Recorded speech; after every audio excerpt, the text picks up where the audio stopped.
All right, hi, I'm Bailey and I'll be evaluating your husband's speech and language today. How are you? I'm good. How are you? Doing well. So I'm going to begin by asking you some questions about his language and speech since his accident, and then I'll spend time with James by himself and do some formal testing, and then I'm going to come back and meet with you and we'll go over my results, all right? So to start off, what are your current concerns about his speech, language, or swallowing?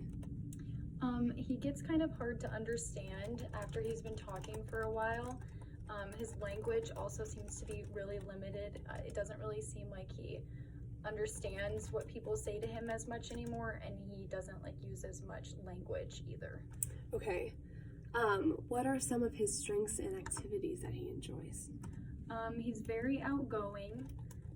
He is a teacher, so he enjoys working with his students, and also anything outdoors really he enjoys. Okay, what's the native language at home? English. And can you tell me more about the accident? When did it occur?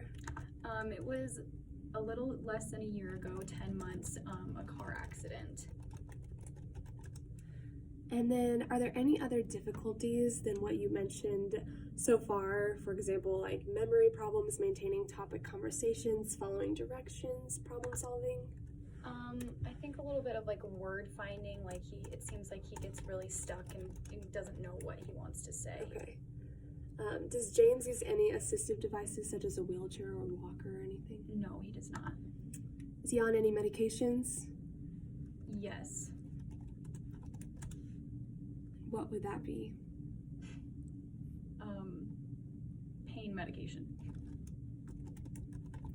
And then, so can you describe his current speech capabilities? Like I said before, he just is kind of hard to understand once he gets more tired. And then he doesn't just talk as much as he used to. It doesn't seem like he struggles with any certain area other than just being maybe his voice just gets a little bit softer when he starts talking. And what about his languages? So forming sentences and stuff like that, is he able to do, or is it more just one word? It's a lot shorter stuff. It's usually not full sentences. And then how does where specifically does his speech and language difficulty impact him the most? Is it fine at home and then once he gets out it's not the best, or is it just difficult all the time?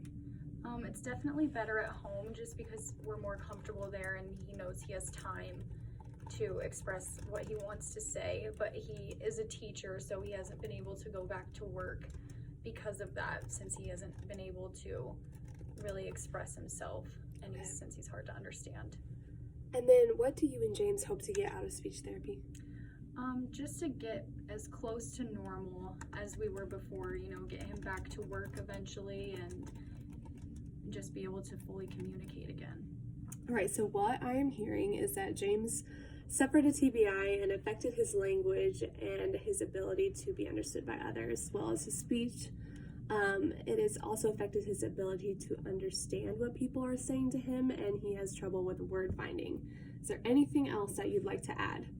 No, I don't think so. Alrighty then. Well, thank you for all the helpful information, and I really appreciate the time that you took to answer these questions.